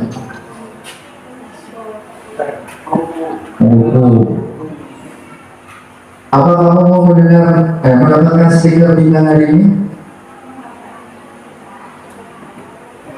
Itu posisi apa itu? Kamu nggak tahu ya itu. Karena dia berbuat baik, dia akan mendapatkan hasilnya yang baik dan seterusnya. Kamu selalu yang paling terakhir tadi sudah. Ingat bukan apa yang telah saya lakukan untuk kamu? Nah, ini apa ini? Nah, teman. Apa rencanamu untuk menyelesaikan masalah dan menyelesaikan ini? Nah, itu adalah manajer. Kita memberikan, kalau manajer itu kita memberikan kesempatan kepada pembuat si bersalah itu. Segitiga restitusi, bagian terakhir dari modul ini adalah tentang segitiga restitusi yang diungkapkan oleh dosen bahwa dia sudah merancang segitiga restitusi itu baik untuk siswa, untuk guru maupun untuk orang tua. Jadi segitiga restitusi tidak hanya bisa diterapkan di sekolah, tapi juga bisa diterapkan di rumah.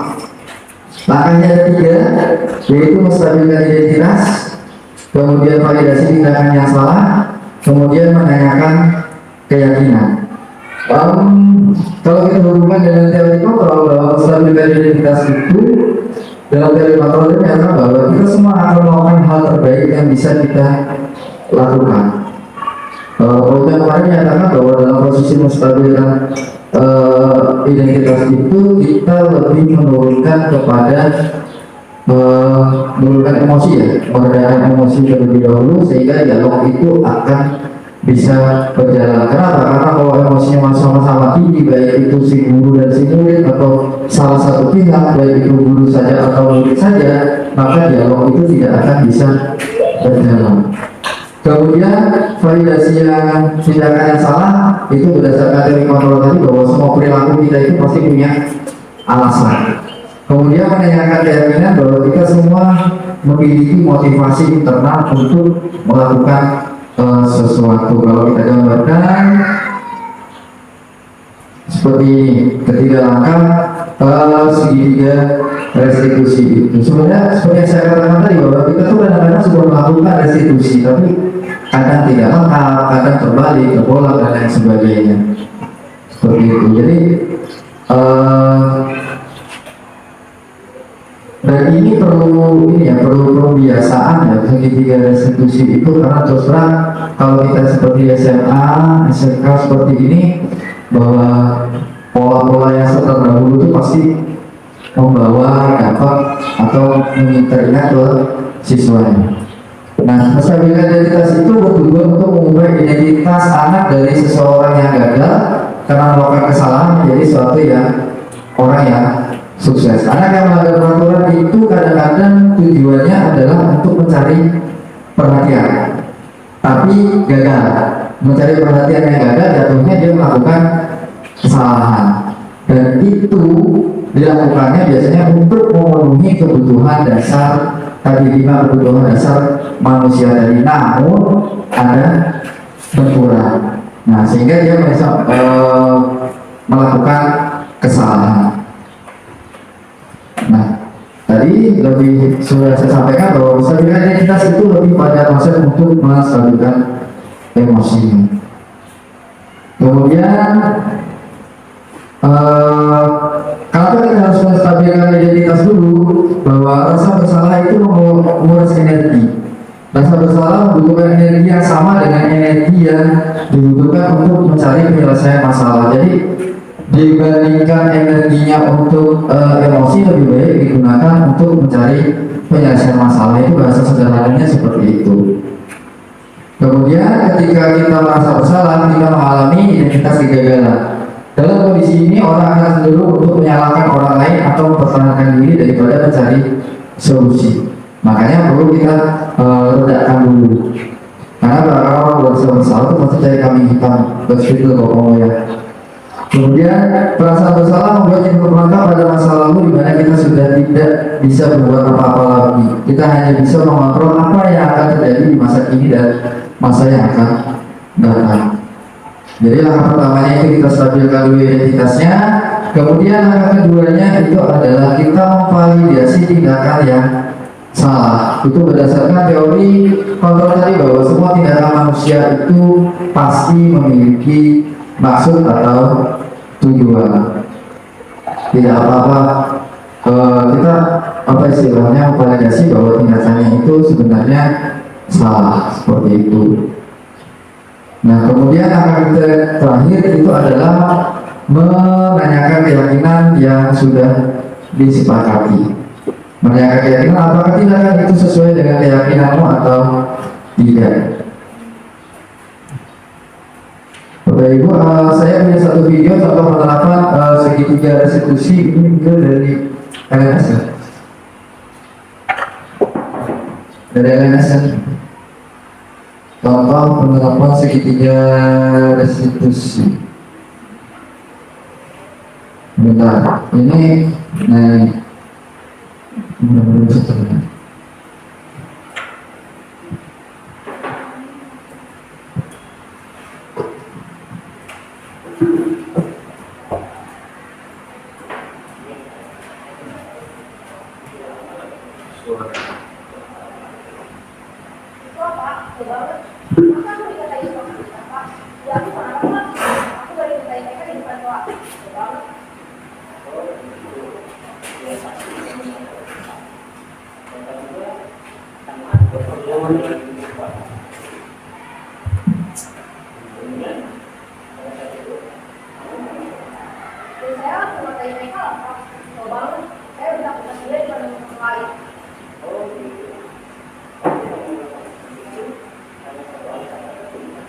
Iya Pak, saya dia aja Pak. Ya saya bela diri Pak. Aku saya dihukum Pak.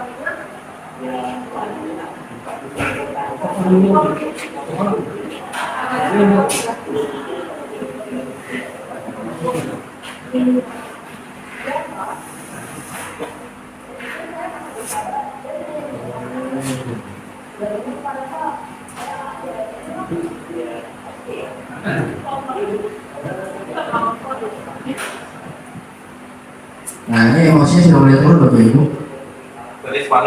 Nah soalnya kalau sudah seperti ini baru bisa kita ajak untuk berdiskusi. Marah-marah di rumah tuh begitu.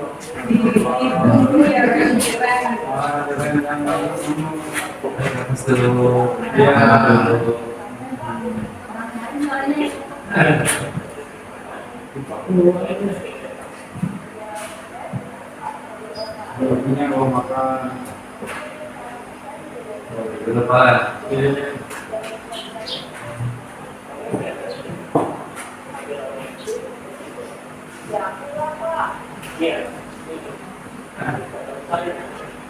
Kalau bahasa kita itu kan anak paling dalam. Apa? Bagaimana? Paling dalam. Ya, Bagi itu begitu.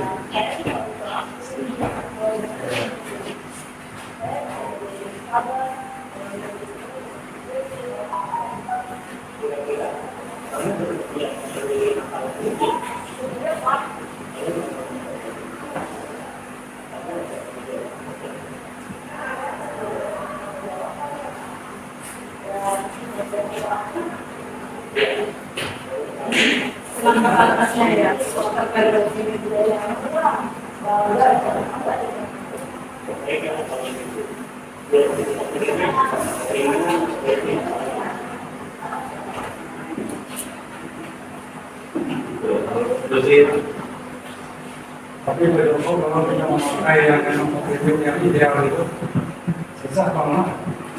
Kalau menurut aku, aku tembak lihat yang supaya dari hidupnya akan jadi bahasa Indonesia. silakan Bapak. Ya terima kasih. Ini sudah selesai paparannya. Hampir selesai Bapak, tinggal selesai akhir. Oke, ini diserah. Kalau mendengar paparan itu memang luar biasa.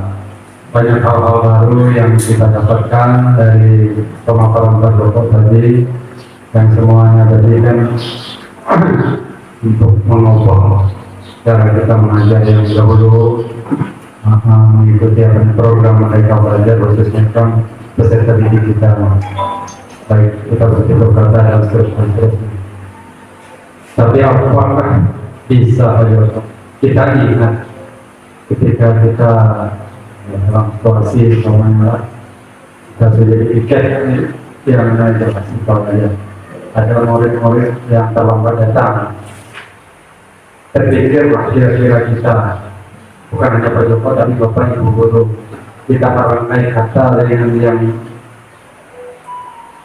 berbeda ideal. Jangan terlalu di situ. Bangun ini kan sering kita kayak gitu ini Bapak Ibu guru bisa lah kita mengajar kata supaya sesuai dengan apa yang disampaikan oleh narasumber kita maupun orang-orang yang menjadi inspirasi kita sesempat dihajar kawan-kawan. Terima kasih. Baik, terima kasih Pak Muhammad. Apakah bisa? Saya jawab bisa Pak, cuma kita perlu proses untuk menciptakan budaya positif tadi kan perlu kita sepakati dulu dari awal kita berjalan prosesnya. Pertama kita ubah paradigma dulu Pak. Kita ubah paradigma dulu, kemudian kita menyepakati nilai-nilai kebajikan, kita membuat keyakinan bersama apa yang sudah kita sepakati, baru dari situ kita menjalankan proses restitusi. Apakah bisa? Pertanyaan besar tadi apakah bisa? Jawabannya bisa. Tetapi kita perlu proses, perlu kerjasama, perlu kolaborasi Bapak. Tidak hanya dilakukan oleh 1-2 orang. Yang pasti kita harus samakan persepsi dulu Bapak, bahwa kita harus berubah dari teori stimulus respon tadi ke teori kontrol. Itu dulu yang pertama. Kita jangan memandang siswa itu sebagai sesuatu atau kita harus mengontrol siswa harus itu kita seperti itu. Kita ubah dulu paradigmanya bahwa kita siswa itu mampu mengontrol dirinya sendiri. Nah, itu dulu yang kita ubah, dan itu mengubah paradigma itu bukan sesuatu yang mudah. Pelan. Nanti kalau ekosistemnya sudah terbentuk, insya Allah bisa ubah. Tapi kalau dalam waktu hari ini kita paparan, besok kita terapkan seperti itu, saya rasa tidak bisa. Perlu proses, perlu kita samakan dulu persepsi, kerjasama baik antar warga sekolah, kepala sekolah, guru, GP, kemudian orang tua, kemudian juga siswanya sendiri kita perlu berikan pemahaman dan lain sebagainya, baru bisa berjalan. Jadi sifatnya, mohon maaf saya katakan pelan karena mengubah sesuatu yang sudah berurat berakar itu pasti perlu proses seperti itu. Tapi mudah-mudahan dengan pembelajaran kita, sebagian kita ada yang ikut penggerak, nanti Bapak Ibu di PMM ada yang mengambil modul topik tentang budaya positif, pelan-pelan nanti akan kita bisa berubah Bapak Ibu. Yang penting mindset kita dulu kita ubah seperti itu, dan perlu proses. Saya rasa itu Pak Omo ya. Oke, Bapak Ibu yang lain, adakah lagi sebelum saya lanjutkan ke slide yang terakhir? Tapi ada maaf, ada satu kendala teknis karena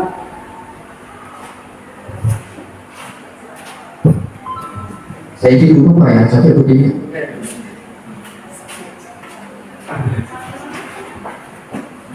baik, terima kasih atas jawaban dari baik, memang harus berubah dan dikembalikan warga sekolah. Tapi kadang-kadang lagi Pak, pembawaan dari rumah ini, maaf, ketika kita ini sama-sama sudah berkeluarga, ketika kita dengan istri kita dengan anak kita dengan orang-orang dekat kita, dengan tetangga kita. Nah ini yang menjadi masalah nih. Betul apa itu? Semuanya katakan jadi orang kita lupa. Tapi karena dari rumah tadi yang bukan saya pesimis, saya optimis. Nah, tapi kita mulainya itu dari rumah dulu. Kalau kita terapkan di sekolah, sementara karakter asli kita kayak orang pacaran tadi, karakter asli itu buru-buru ketika kita pacaran sayang terus. Jadi celaka jadi dari rumah ini apa? Tidak tuan. Tapi dengan saya terserah. Kalau saya makan, nggak ada lagi saya memakai kata-kata yang merangkai. Mungkin gitu kalau kita dengan apa berbeda kita. Nah, ketika kita ke sekolah, tambah lagi. Mungkin itu aja. Baik, betul sekali Bapak. Kadang-kadang apa yang di rumah terbawa ke sekolah, karena hidup kita lebih banyak di rumah dibanding di sekolah, seperti itu. Betul, itu salah satu tantangan ya Bapak Ibu ya bagi kita, bagaimana kita mempersiapkan diri untuk hadir ke sekolah dengan kondisi yang fresh. Mungkin Bapak Ibu ada inspirasi itu dari salah satu, saya pernah nontonnya kalau nggak salah di sosial media ya, seorang guru yang punya banyak masalah, tapi begitu dia sampai di depan pintu kelas, dia bertahan dulu sebentar, menarik nafas, kemudian masuk ke kelas seolah-olah dirinya tidak ada masalah seperti itu. Itu kadang-kadang memang mudah kita melihatnya, asik seperti itu, tapi kita melakukan susah sekali Bapak Ibu. Terus susah. Saya sendiri juga kadang-kadang kalau memang apalagi kebentur banyak kerjaan, terus ada apa ya, banyak adipat jadi ya, nah sampai 30 itu kan. Nah terus, sudah sampai malam kan tuh, pagi juga ada yang mohon maaf melakukan kesalahan, sesuatu kesalahan, pas piket ada yang datang lambat, ada itu secara tidak langsung itu akan memacu atau memicu emosi kita. Nah seperti itu. Memang betul Pak Omo, bawaan dari rumah kita perlu siapkan diri betul-betul. Mungkin kita perlu 1-2 menit untuk tarik nafas, kita siapkan diri untuk berangkat ke sekolah seperti itu, supaya energi negatif yang ada pada diri kita bisa lepas dulu, sehingga kita bisa sampai di sekolah itu dalam kondisi positif semua, seperti itu. Mudah-mudahan dengan cara seperti itu nanti pelan-pelan Bapak Ibu paradigma, karena kita di SMK, paradigma SMK itu sebagai sekolah yang isinya siswa-siswa kurang siswa-siswa yang bermasalah seperti itu, apalagi itu bisa lama-lama akan hilang. Dan beberapa sekolah juga sudah SMK juga kondisinya sudah mindsetnya sudah berubah. Baik Bapak Ibu, ada lagi? Kalau tidak ada, saya lanjutkan. Tidak ada Bapak ya? Oke, kita lanjutkan ke slide terakhir. Pak Romo, terima kasih atas kesempatan yang sudah diberikan, atas perhatian Bapak Ibu. Mudah-mudahan dari sedikit yang saya sampaikan ini bisa mengubah mindset kita, bisa mengubah paradigma kita, sehingga kita bisa menciptakan generasi yang lebih unggul, yang punya karakter yang kuat, sehingga nanti apa yang dicita-citakan itu bisa tercapai.